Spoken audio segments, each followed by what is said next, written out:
Mesdames et messieurs et mesdemoiselles, ce qui s'est passé aujourd'hui dans le sud du Liban, c'est gravissime. Mais la gravité de la situation dépasse l'entendement.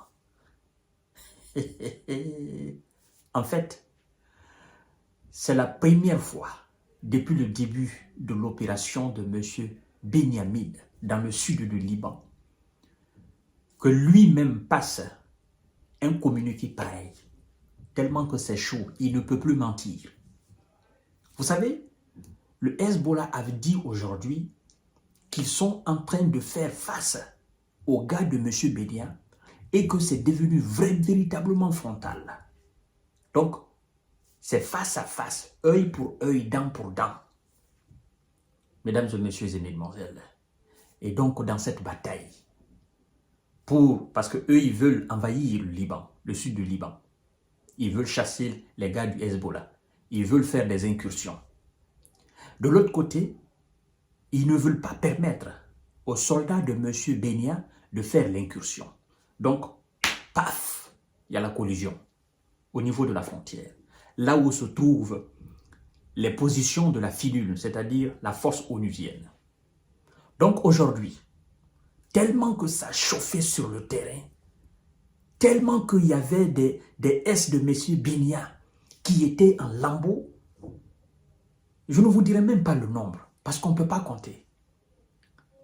Mais ils ont envoyé des chars, des véhicules blindés, pour aller extirper ceux qui étaient maintenant mis hors d'état de combat par les gars du Hezbollah. C'est-à-dire des S qui étaient blessés du côté de M. Benia, ses troupes. Et qu'est-ce qui se passe, mesdames et messieurs? Dans la hâte, dans la précipitation, parce qu'ils étaient sous un feu nourri, des tirs qui ne cessaient pas. Dans leur précipitation, c'est eux-mêmes qui nous informent. Ils disent qu'ils ont touché une position des Onusiens.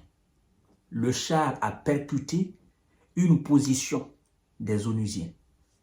Ce char tentait d'évacuer des soldats de M. Benia qui étaient blessés sur le terrain. On ne parle pas de ceux qui sont restés là-bas, mesdames et messieurs. La situation est tendue. C'est une défaite majeure pour M. Benia. Il ne peut pas accepter ça. Donc, la situation est compliquée. Le Hezbollah a fait cette déclaration aujourd'hui. Nous n'allons pas permettre. Et nous sommes en train de livrer une bataille sans précédent face aux gars de M. Benia. Mesdames et messieurs, partagez la vidéo dans tous les groupes possibles. M. Benyamin n'a pas encore compris. Je ne cesse de dire que les temps ont changé. Les époques ne sont pas les mêmes. Les gars qui sont en face, ce sont des commandos surentraînés. Ce sont des gars qui ont subi des formations très rigoureuses parce qu'ils savaient que ce jour allait arriver. Et pendant même que je suis en train d'enregistrer cette émission, vous devez savoir qu'il y en a qui sont actuellement en formation pour prendre les relais. Ça ne finit pas au fait. Et il y a toujours des candidats. Et des victoires pareilles contre les gars du Hezbollah, contre les gars de M. Benia, remontent le moral des troupes du Hezbollah. M. Benyamin n'a pas encore compris, mesdames et messieurs. Écoutez ce qui se passe. Incroyable. Waouh! L'armée israélienne affirme qu'un char essuyant des tirs a percuté un poste de l'ONU au Liban. Quel char? Le char de qui? Le char de M. Benia. Essuyant des tirs, c'est-à-dire il battait en retraite face aux gars du Hezbollah déterminés, engagés, qui ne veulent pas leur faire de cadeau. Donc, ce char était parti dans le but d'aller évacuer des gars. Mais vous savez comment les évacuations de chars se font, non? En fait, à l'intérieur du char, c'est petit. 10 personnes ne peuvent pas entrer dans un char, c'est impossible. Mais on se sert du char comme un blindé. On se sert du char pour évacuer les soldats. Comment ça se fait? On met les troupes à l'arrière. Et donc le char recule petit à petit, petit à petit, petit à petit. Donc les projectiles qui viennent sur le char, le blindage du char absorbe Si c'est des calages par exemple, ou ce sont des obus machin, le blindage du char absorbe pendant que les troupes à l'arrière sont en train de reculer. Et donc c'est dans ce cadre-là, il battait en retraite. C'est dans ce cadre-là que le char a percuté une position des onusiers, mesdames et messieurs. Pourquoi le char fait cela? Parce que là, devant, il y a le feu. Devant, ça ne pardonne pas. Quand on vous raconte souvent, ce sont eux qui passent au communiqué. Hein? Ce sont eux. Je n'invente absolument rien. Il dit ceci. L'armée israélienne vient d'indiquer qu'un de ses chars avait percuté dimanche aujourd'hui, 13 octobre 2024, un poste des casques bleus de l'ONU au Liban. Finul. Alors qu'il subissait des tirs nourris dans le sud du pays où elle affronte le Hezbollah.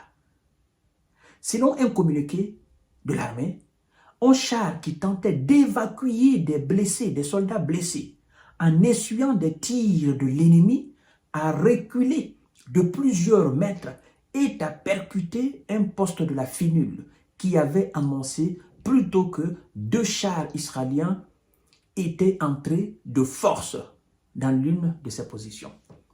Qu'est-ce qui se passe alors? Parce que jusqu'à présent, on n'a pas encore entendu que les gars du Hezbollah sont entrés dans une position des Onusiens avec leur véhicule blindé.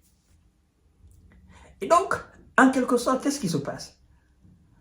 La position onusienne, dorénavant, est utilisée par les gens de M. Benia pour se sécuriser. Parce qu'ils savent de toutes les façons que le Hezbollah ne va pas tirer sur les Onusiens.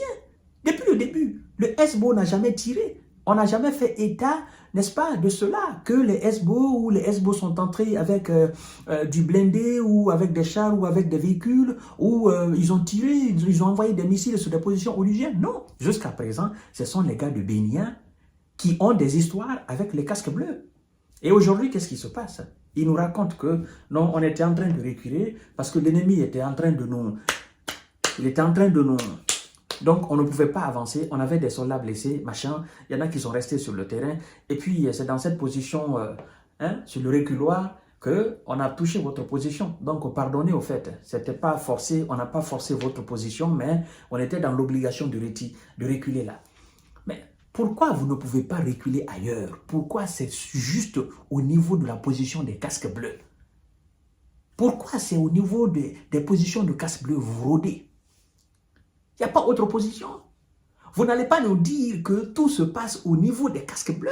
La frontière, quand même, elle est comme ça. Chères dames, chers messieurs, chères demoiselles, Monsieur Benia a pensé qu'en lançant l'offensive terrestre, je ne parle pas de ces bombardements aériens à travers les vols. Je ne parle pas de ça, mesdames et messieurs. Mais tout ce qui est soldats au sol, troupes au sol, aujourd'hui, qui font face aux gars du Hezbollah, sont en train de lire l'heure. Ils font face à une résistance indescriptible. Des gars qui sont déterminés à chier et qui ne veulent pas entendre parler de reculer.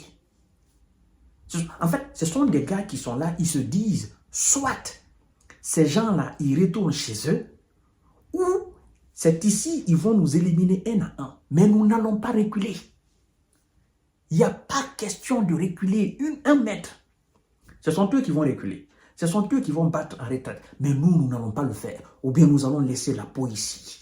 C'est ici que ça se joue. C'est ce qu'on est en train d'assister là. Donc ce sont eux, ce sont les gars de M. Benia qui font les vas-et-vient. Quand ils viennent, ils tentent, c'est chaud, ils reculent. Ils viennent encore, c'est chaud, ils reculent. Ils viennent encore, c'est chaud, ils reculent. Ça fait la 3e fois qu'ils tentent de rentrer aujourd'hui, mais ils ne parviennent pas. Donc, ils sont sur le reculoir. Je vous reviens tout à l'heure, parce qu'il y a autre chose qui s'est passé dans la ville de Haïfa. Je vous reviens tout à l'heure. Ils nous ont dit le matin aujourd'hui, non, qu'ils ont intercepté les roquettes, les projectiles que le Hezbollah a envoyés, ils les ont tous interceptés avec succès, non? Bon, je vous reviens tout à l'heure. Il y a autre information concernant ce sujet-là dans, effectivement, la banlieue de Haïfa. Partagez la vidéo dans tous les groupes aussi.